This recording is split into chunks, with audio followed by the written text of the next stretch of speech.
On this episode, we're going to review ChocoPro 213 with two matches. The first one is going to feature a three-way match, and then the second one will feature, of course, a tag team match. But on note here, Yuna Mizumori and Mei Suruga were not present at the time, but if you need to know where they were in fact in Stardom. But also, we got the final of the New Japan Cup. Who will walk out as the winner to get a shot of the IWGP World Heavyweight Championship? Will it be Tetsuya Naito or Zack Sabre Jr.? We'll find out on this episode of Deleted Wrestle Zone.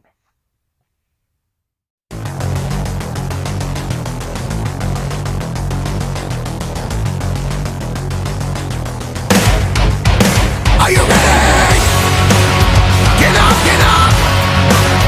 Get up, get up! Get up, get up! Get up, get up! Get up, get up! Get up, get up!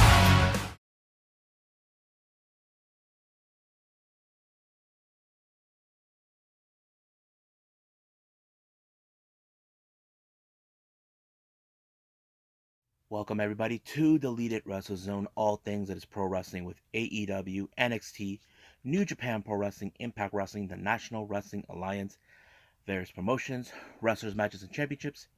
I am your host, Jay, right here. So, let's begin with ChocoPro 213. As you know, I mentioned on a note here, Mei Suruga and Yuna Mizumori are not present in this particular show. If you guys want to see her, well, guess what? I will be talking about them some point during their Stardom show. As you know, was a 2-day show they were in. But right now, this is more about the ChocoPro. The first match, we have a three-way match. We have Shin Suzuki versus the former interim champion of the interim Super Asia champion, Chonchiru, and of course, the current undisputed Super Asia champion, Balinaki. Now, keep in mind, either Shin Suzuki or Chonchiru can pin Balinaki, meaning that they will get an opportunity for a title. Now, in three ways, anything is tricky. It's possible how things would go. You know, Chonchiru, as you guys know, he's a bit of a master of doing some kung fu stuff, if you guys noticed. But as for Chonchiru, he is a powerhouse. You know how that he is. As for Balinaki, he's the kind of guy who puts every ounce of energy to ensure he gets the win. So basically, he had to be more careful than he ever was. But however, he knows that if he has to pin one or the other, there is a chance that he could be stopped. But luckily, he pinned Shin Suzuki while Chonchiru was occupied on the far side of the mat, giving him a much better edge. Now, as you know, I had that distinct feeling that Shin Suzuki may have that sight on the title. Keep in mind, there are other right now.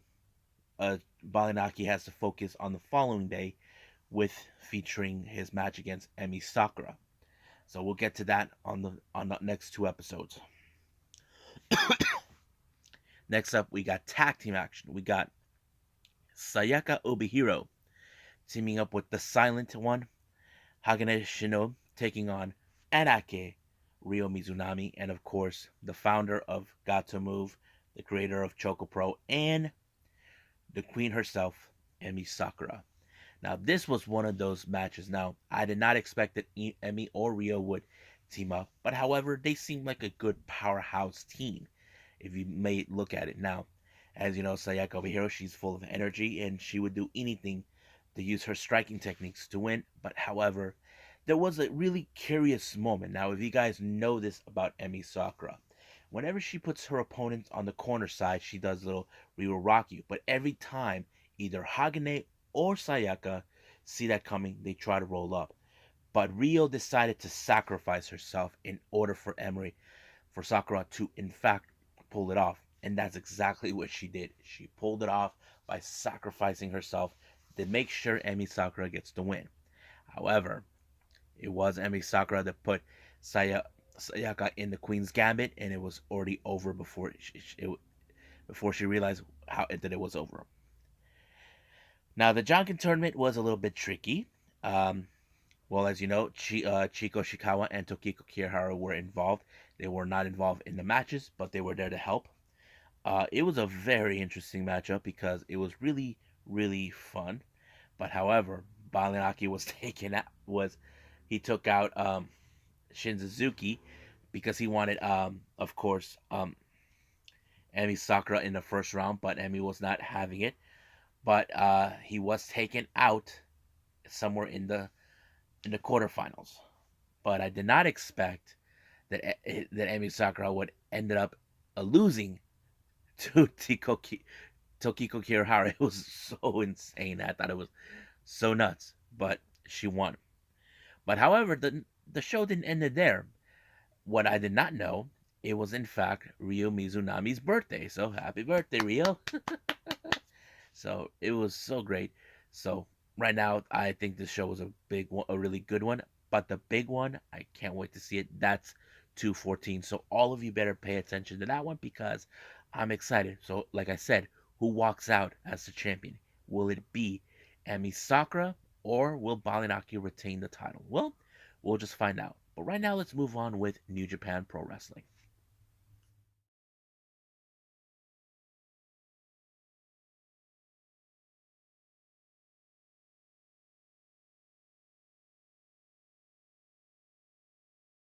Okay, so we're in the fact on the New Japan Cup Finals by New Japan Pro Wrestling. Opened up, the match was Young Lion Kozu Fujita versus Bushi. Now, you can guess this particular match ended in Bushi's favor when he applied, of course, the one signature move that the Young Lions are well known, or should I say, the only submission move they only pull is the Boston Crab. So that kind of ends it right there. Next match, once again, the war between Bullet Club versus God along with their new friends is not going so well. I mean, things seem like they were going exactly like they hoped for, but it's the dirty tactics that always fits. You know how it works. Everybody has a play, but Chase Owens was able to save the day by helping Ghetto, but it was Ghetto, no Chase Owens, the Pinado. The problem is right now with God and 609, they're trying to find they can't pick up a victory due to dirty tactics by the Bullet Club. So the real question is how they're going to do that. I hope they come up with a plan sooner because if I was these guys, I would pay attention to the coach. And I'm talking about Taguchi. Next up, we got Suzuki Gun, consisting of Yoshinobu Kanemaru, Minoru Suzuki, and Taichi, versus Chaos members Yo, Tomohiro Ishii, and Toru Yano. Now, and recently, there's been now speculations that Taichi has been targeting Yano for the KOPW provisional trophy. Now, it's still unclear if what type of stipulation he has in mind. One was sumo,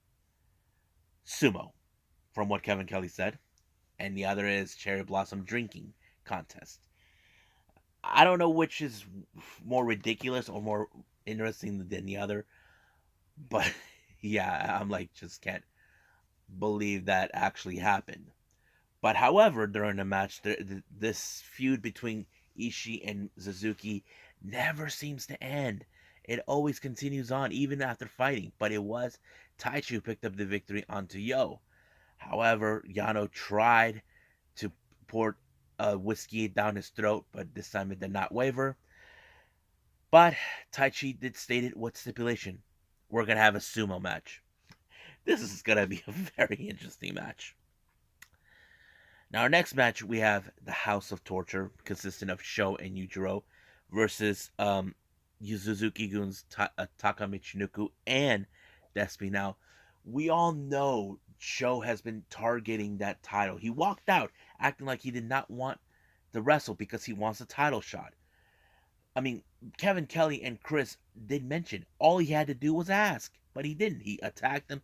Even they warned him out after the before the bell ever rung, and that kind of dirty tactic. But of course, it did help, show the win. However, finally he asked for the question. I want a title match. I mean, he could have just said this earlier, but no, he didn't. He had to be all badass about it. But we'll see what the matchmakers have to say. Now, our next match, we have the United Empire, all four of them, minus Aussie Open and TJP who are overseas. We have Khan, Hanare, Okav, and Osprey taking on GHB, Hamna, and Makabe, and of course the current IWGP tag team champions Bishamon, consisting of Yoshihashi and Goto. Now keep in mind, Khan and Cobb has now placed their targets onto the tag team titles, and that kind of tells the message they want a shot of it. Now, people said that Khan and Cobb were the fan favorites to win that tournament, the World Tag League 2 years ago, but they came up short. But this time, they really want a shot. However, Jeff Cobb put Hamna in the Tour of the Islands. They gave them a win. But however, they're demanding, as soon as they gave everyone a beatdown, a shot. So we'll see what the matchmakers have to say about that. Now, the next match, we got LIJ, Shingo Takagi, and Hiromu Takahashi taking on the other members of the House of Torture. That includes the spoiler, Dick, Togo, and Evil.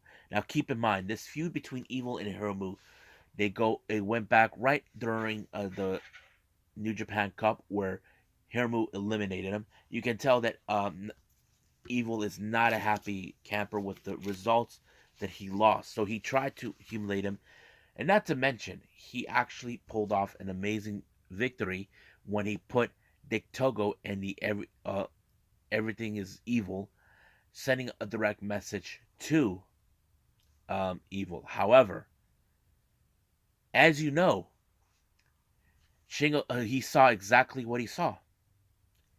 The never open weight title. Now that title was not defended for quite some time. Not since Evil beat Ishii for that. So this is going to be interesting.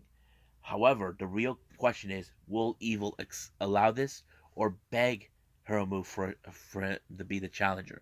That is the clear question. Now our next match we have the Strong Hearts, El Lindaman, T-Hawk, and Shima teaming up with a New Japan legend, what is his name?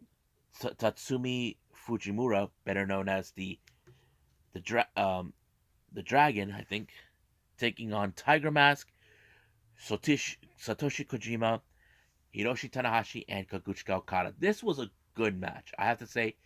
You look at Tatsumi Fujimura, a veteran, he is still in good shape. But however, the Stronghearts took a very good, clear view of what a veteran is. But however, it was T Hawk who fell to the Rainmaker, allowing for the 1, 2, 3, and it's over. Now let's get to the final match for the New Japan Cup final. Zack Sabre Jr. Tetsuya Naito. Now Zack applied many times over the Zack the Zack Sabre driver, and of course the Naito with Destino, but no luck for both sides until finally, I have to say, Zack Sabre Jr. put the Zack driver onto Naito in order to win the match, and I think it's pretty interesting. Now this is his second time winning the New Japan Cup. The first time he won it was, I believe, in 2018. Okada was the champion during that time. I mean, it's like everything went back to its full circle. Basically, we're seeing history repeat itself, but I can't wait to see what's going to take place. Hope everybody does. So I think that's pretty much it what we got now for this particular episode. So it's time for me to call it a day. All right, so hope everyone enjoys this episode. As I mentioned, coming up, I got Tokyo Yoshi Pro Wrestling's Grand Princess 2022. This is going to be a very good one, and not to mention, after that, I got Stardom World Class Mix Day One. Of course, we features many of championship matches, and not to mention the return in ring return of Kyrie. Um, but if I do have time at all, I'll throw in a third review. If not, then I'll just stick with these two because I know both shows are going to be like 4 hours long each. But if I don't, then I probably would do it in the following one, but I'm not 100% sure. But stay tuned for that. But as of for right now, I must say I'll see you guys in the next DWZ time. Same DWZ channel. I must bid all of you adieu. So, goodbye. Mwah. and have a nice day. Bang!